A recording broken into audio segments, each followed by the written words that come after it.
Assalamualaikum warahmatullahi wabarakatuh. Jadi, kali ini saya Syifa Salsabila dari kelas 11 IPA 1 akan membahas materi mengenai perbedaan antara negara kesatuan dengan negara federal.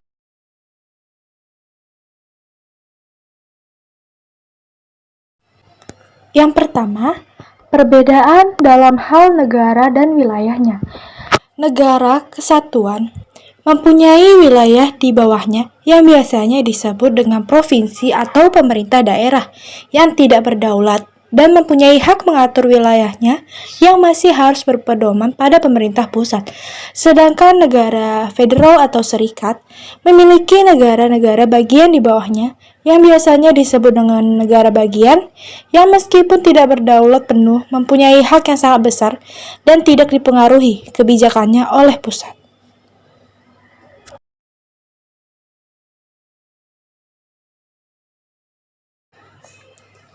Yang kedua, berdasarkan hal membentuk undang-undang. Dalam negara federal, wewenang membentuk undang-undang pusat dalam mengatur hal-hal tertentu telah terperinci satu persatu dalam konstitusi federal. Sedangkan dalam negara kesatuan, wewenang pembentukan undang-undang pusat ditetapkan dalam suatu rumusan umum dan wewenang pembentukan undang-undang rendahan atau lokal tergantung pada badan pembentuk undang-undang pusat tersebut. Lalu yang ketiga, perbedaan dalam hal hubungan struktural. Hubungan struktural negara bagian dengan pemerintah pusatnya adalah sejajar. Tidak ada yang lebih tinggi selama masih berpegang kepada konstitusi. Akibatnya, pemerintah pusat tidak dapat mencampuri urusan negara bagian. Bahkan terpidana yang sudah berpindah wilayah ke negara bagian lain terkadang bisa menjadi bebas. Di Indonesia, pemerintah ini berurutan mulai dari pemerintah pusat yang berkedudukan di ibu kota negara, provinsi, kabupaten atau wali kota, kecamatan, sampai pemerintah desa.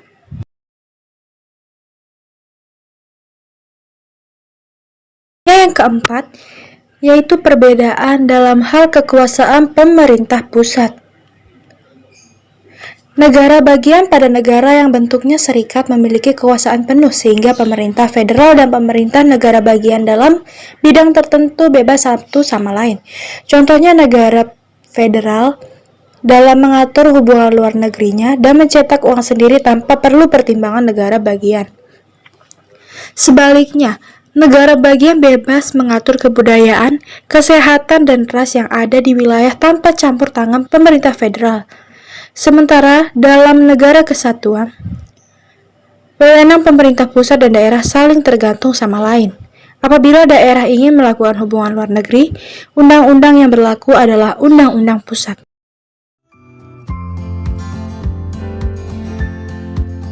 Perbedaan kelima dalam hal pembagian kekuasaan. Perbedaan bentuk negara kesatuan dengan negara serikat karena hubungan struktural yang sejajar, maka negara bagian pada negara serikat memperoleh kekuasaan yang cukup besar.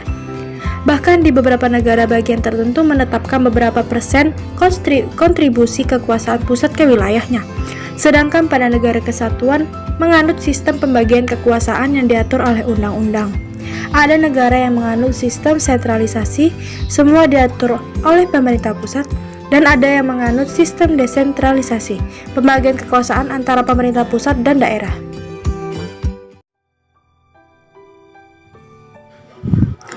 Perbedaan yang keenam yaitu perbedaan dalam hal sistem peradilan. Pemerintah negara kesatuan memiliki pengadilan tinggi yang tidak mampu memberikan penghakiman ataupun ucapan untuk undang-undang atau undang-undang yang disahkan oleh parlemen. Sedangkan pemerintah negara federal, jika terjadi permasalahan antara institusi di dalam pemerintah federal, pengadilan akan ikut campur dalam menangani urusan tersebut.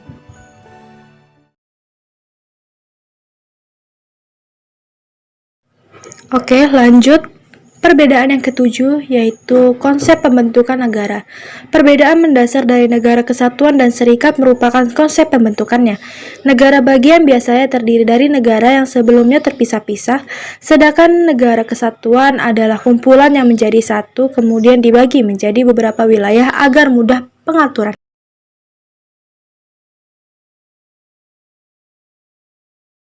Perbedaan yang ke-8 yaitu dalam hal konstitusi negara.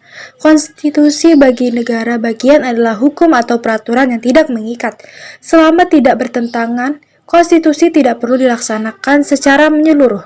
Sementara, peran konstitusi dalam negara demokrasi bagi negara kesatuan merupakan hal yang sangat mengikat. Semua penyelenggaraan negara pusat atau pada daerah harus berpegang teguh pada konstitusi. Selanjutnya yaitu yang ke-9, perbedaan dalam hal sistem pemerintahan. Sistem pemerintahan negara federasi kebanyakan merupakan parlementer yang menganut ciri-ciri demokrasi liberal. Sehingga meskipun presiden memiliki hak veto atau di beberapa negara, parlemen yang mengatur kebijakan negara. Sistem pemerintahan negara kesatuan biasanya adalah ciri-ciri sistem pemerintahan presidensial. Sistem pemerintahan ini dapat memberikan kekuasaan eksekutif pada presiden sebagai kepala negara dan juga dibantu oleh para menteri-menteri.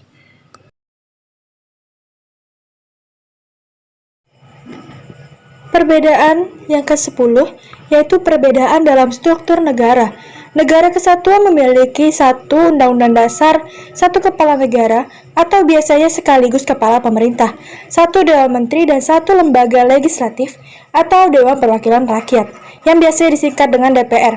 Sementara negara serikat memiliki satu kepala negara dan memiliki kepala negara-negara bagian, dan tiap negara bagian mempunyai dewan legislatif atau penyusun undang-undang yang tidak berhubungan dengan pemerintah pusat.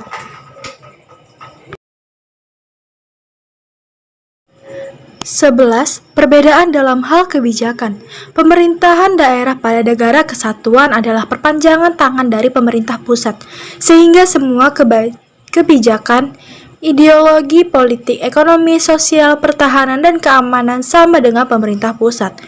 Peraturan perundang-undangan yang berbeda tiap daerah lebih mengarah kepada kondisi alam dan sosial masyarakatnya, bukan karena hal-hal yang telah diatur negara.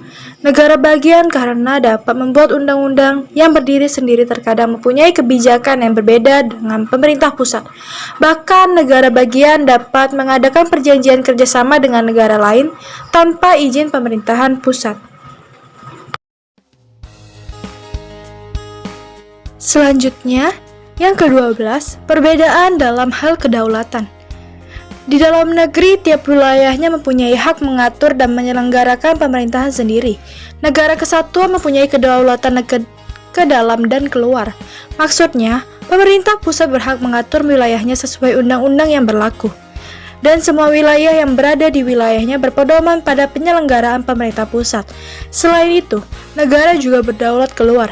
Artinya sama dengan negara serikat, bahwa negara kesatuan merupakan negara yang merdeka dan berhak mengatur negaranya sendiri tanpa ikut campur negara lain, kecuali saat diminta.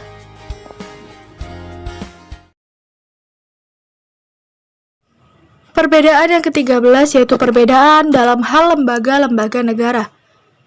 Negara kesatuan umumnya mempunyai tugas lembaga negara legislatif, lembaga eksekutif, dan lembaga yudikatif, yang kekuasaan masing-masingnya dibatasi oleh undang-undang.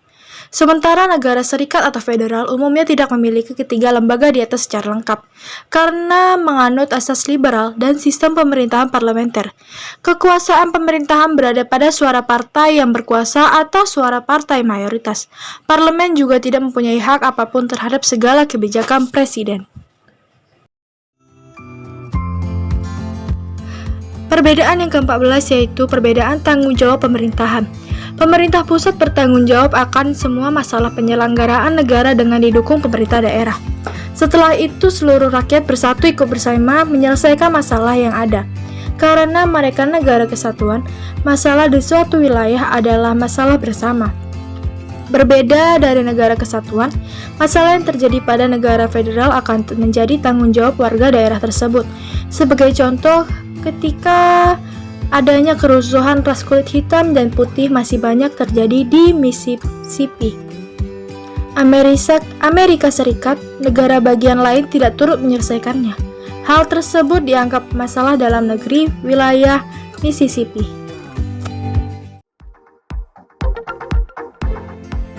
Yang ke-15 yaitu perbedaan dalam hal pembagian kedaulatan. Di negara kesatuan terdapat pembagian kedaulatan antar wewenang pemerintah pusat. Hal ini memudahkan pengaturan penyelenggaraan negara, terutama untuk negara yang memiliki wilayah sangat luas. Pemerintah pusat dan daerah memiliki tugas, fungsi, dan wewenang masing-masing yang tidak saling berbenturan dan diatur oleh undang-undang.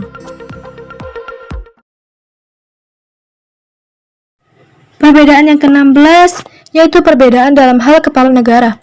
Dalam pemilihan kepala negara, sebagian besar negara serikat memilih secara langsung. Tidak ada batasan partai mana yang mempunyai hak untuk mengajukan calon kepala negara. Hanya beberapa negara kesatuan yang memilih presidennya secara langsung. Indonesia termasuk di dalamnya. Namun pemilihan kepala negara atau presiden di Indonesia mempunyai undang-undang yang membatasi persyaratan orang dapat mencalonkan diri sebagai kepala negara. Contoh negara di dunia yang mempunyai bentuk negara serikat adalah Amerika Serikat, Malaysia, dan Australia. Sementara itu, contoh negara kesatuan adalah Indonesia. Sekian materi dalam video pembelajaran kali ini. Mohon maaf jika masih banyak kesalahan pada kata-kata saya dan juga pada materi di dalam video. Wabillahi taufiq wal hidayah. Wassalamualaikum warahmatullahi wabarakatuh.